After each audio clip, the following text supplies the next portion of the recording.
Fala pessoal, muito boa noite a todos. Aqui quem fala é o Wendel Suzano, sou analista de investimentos aqui na Valorama. E vamos dar início ao nosso 10 minutos de economia aqui no canal do Valorama. Roda a vinheta.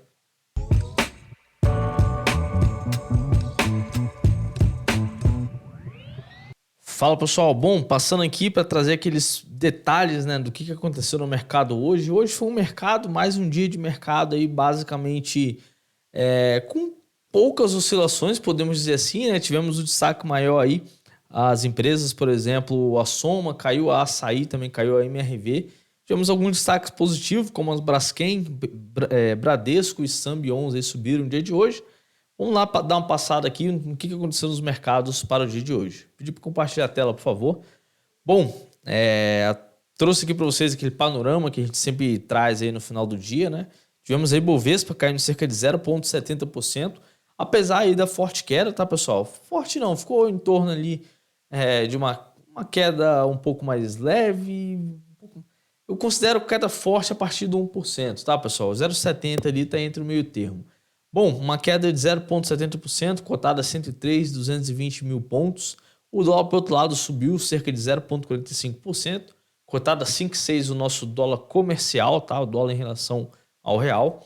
Os juros futuros, mais um dia de queda, os juros de 2026, o mercado precificando aí os juros de 2026 em 11,66%, né? Uma queda de 0,98%. Os juros para 2025, mercado precificando aí 11,82%, uma queda de 0,34%. E os juros para 2024, o mercado precificando em 13,18%, uma queda de 0,11%, tá? Os índices americanos, o Dow Jones subiu no dia de hoje 0,20%, o S&P 0,09% e a Nasdaq caiu cerca de 0,24%. As maiores altas a gente tem a Braskem, como foi o destaque principal, como eu disse anteriormente, né?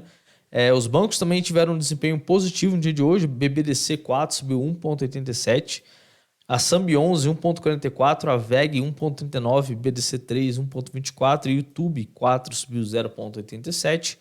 Já no lado negativo a gente tem a Soma 3, que caiu 5,82%, a Açaí 4,88%, a MRV caiu 4,84%, a Localweb 4,64%, a Cash 4,55% e a CVC mais um dia de queda aí em 4,47%.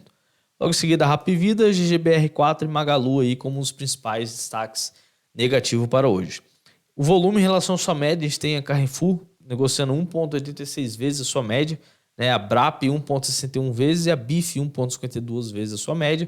Né? Um volume não foi muito alto, né? Podemos ver aí, geralmente o volume alto em relação à sua média de 20, geralmente o volume negocia 3, 4 vezes aí a sua média de 20, né? Mas a gente pode observar que não foi um volume tão alto assim no dia de hoje. Bom, o IFIX caiu cerca de 0,04%, destaque para o GGRC11, que subiu 1,56%. E destaque negativo, tivemos o HCTR em mais um dia de queda, caindo 6,97%.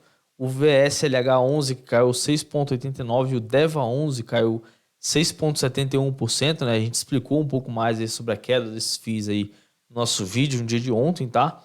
São FIIs aí que engataram uma tendência de queda muito forte, devido a uns problemas que tiveram aí em relação aos seus CRIs, né? Principalmente aí do Gramado Parques, o CRI do Gramado Parques que tem aqui no Rio Grande do Sul, né? Que praticamente a justiça bloqueou aí o pagamento do CRI, né? E realmente aí a gente vê que afetou demais ainda esses fundos de investimento imobiliário. Esses FIIs a gente mostrou ontem aqui que esses FIIs já chegaram a ser cotados em torno de R$80, R$89. Alguns deles chegou até R$100 ali aproximadamente, né? Hoje eles estão sendo custados a R$43 e R$49. Aí você fala, Wendel, caiu muito, você achou uma boa comprar? Pessoal, esses FIIs que geralmente possuem alguns problemas ali, né? Questão do seu CRI, questão de pagamento, a gente não recomenda, tá? Você fazer um investimento nesse tipo de FIIs aí.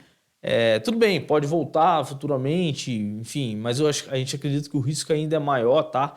Vamos ver aí como o mercado aí vai reagir. Por enquanto o mercado ainda está em pânico, né? E vê, por exemplo, o FII caindo bastante. E vamos ver como é que vai ser as próximas notícias relacionadas a esses três FIIs. Mas no momento a gente não recomenda de jeito algum aí, principalmente você que é iniciante, fazer investimentos, por exemplo, nesses FIIs que caíram muito e não vale a pena você comprar só porque tá barato, né? Na oportunidade, o que está aparecendo aqui para a gente não é nada ideal para você fazer investimentos ainda, né?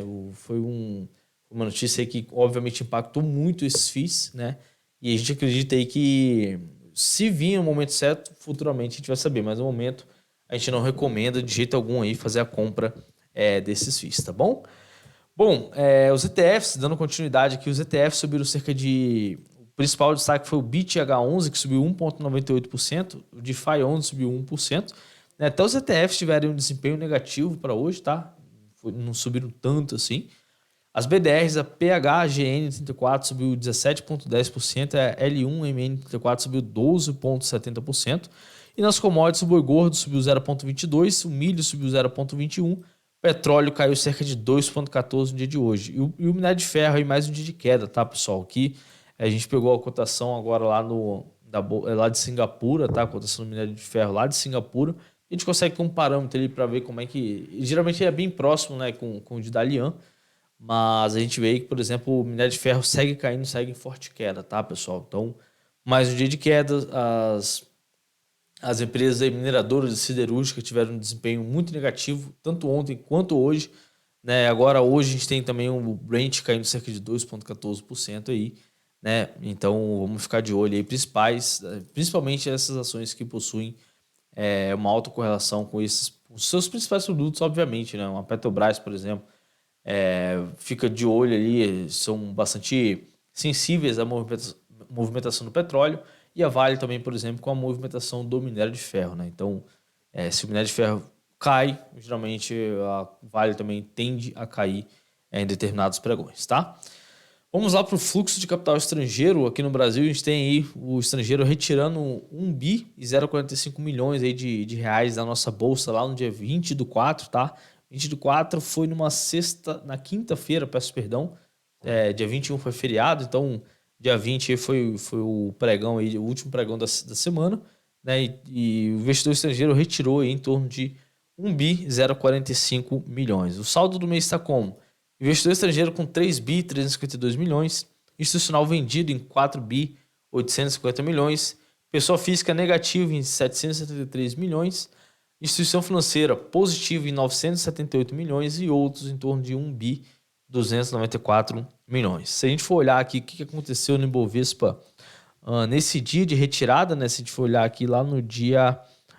foi no dia... Deixa eu ver... Foi no dia 20 do 4. Se a gente for olhar aqui no dia 20 do 4, não tivemos grandes oscilações assim. Nesse dia eles retiraram 1 bi, mas aí a gente vê que nesse dia tivemos uma variação positiva, né, do Ibovespa. Ele subiu cerca de 0,44%. E detalhe, aqui no dia 19 o Ibovespa caiu 2%, 2,12%. Se a gente for olhar lá no dia 19, eles retiraram apenas 18 milhões, tá? Então foi um dia de forte queda, mas sem influência aí do investidor estrangeiro. Pode ter sido aí muito aí sobre os institucionais e também em torno aqui de instituição financeira e também outros, né?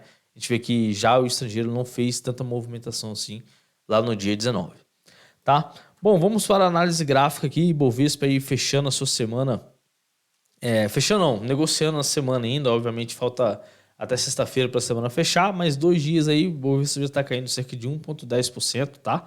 E tá aí o que a gente chama de região de trap, tá, pessoal? A região de trap, o que significa isso? É a região entre duas médias, uma média de curto período, outra média de médio período, né? Médio prazo ali que a gente costuma falar. E quando o preço se negocia dentro dessas duas médias, né? Então, assim, essa região que é extremamente difícil a gente descobrir para onde o preço vai romper, tá? Muito, muito complicado ali. E é exatamente uma região que a gente chama de trap. Então, tudo pode acontecer nessa região aí, tá, pessoal? Então, vamos ver para onde o mercado vai se comportar. Ele está mais virado para uma tendência de queda, visto que as médias já estão para baixo aqui, a média de 21 apontando para baixo. A média de 9, apesar de estar abaixo do preço, ela ainda continua apontando para baixo também. Então a gente tem esses pontos negativos aí para essa tendência de baixa, tá? E enquanto não tomar uma decisão para onde vai o Ibovespa aqui, para onde vai sair durante esse intervalo aqui dessas duas médias móveis, a gente segue em região mais conhecida aí como trap, tá, pessoal? Então, aqui, por exemplo, se a gente for voltar aqui no passado, aqui era uma região de trap, onde ele estava aí basicamente dentro das duas médias, depois ele rompeu aí, né, voltou a subir. né? Mas geralmente sempre quando está dentro dessa região aí é um pouco complicado. Aqui, por exemplo, estava dentro da região, fechou acima, tentou romper ali a região do 115, mas voltou novamente, tá? Então, mais uma vez, a gente está dentro dessas regiões. Vamos ver como é que o mercado vai se comportar nas próximas semanas. Já o dólar, se a gente for olhar aqui, o dólar ainda segue aí com uma alta um pouco mais leve, podemos dizer assim, né? Ainda não ganhou a sua média de 21 períodos aqui no gráfico diário. Se a gente for olhar para o gráfico semanal, ele ainda segue afastado aí da sua média de curto e também a sua média de médio prazo, tá? Então, basicamente, o dólar sem muitas expectativas, ainda não rompeu a máxima da última semana, tá? A gente segue no aguardo aí que exatamente o rompimento dessa máxima pode dar aí o start, né, de compra do dólar, exatamente pelo padrão de candlestick chamado Inside Candle, tá? Para quem não conhece aí, Inside Candle é quando um corpo positivo ele está dentro de um corpo negativo, né? Como a gente pode observar aqui. Então, funciona dessa forma esse padrão de candlestick, e esse padrão em regiões aí de suporte, eles são aí bastante efetivos, né? Existem muitos estudos que provam isso, né? E está formando aí, e assim que romper a máxima dessa semana, né, do dólar aí, pode dar um start de compra. Então vamos ficar de olho aí, que esse é o principal ponto para essa semana para o dólar, tá bom? Bom, pessoal, hoje não tivemos muitas notícias relevantes, tá? A gente acabei nem passando aqui com vocês, mas não tivemos muitas notícias assim que poderiam mexer no mercado, né? Não tivemos tanta notícia relevante assim. E basicamente é isso, tá, pessoal? Espero que você tenha gostado desse vídeo, tá? Não esqueça de deixar seu like e compartilhar, se inscrever no canal, que é muito importante pra gente, tá bom? Um grande abraço a todos e até mais. Tchau, tchau.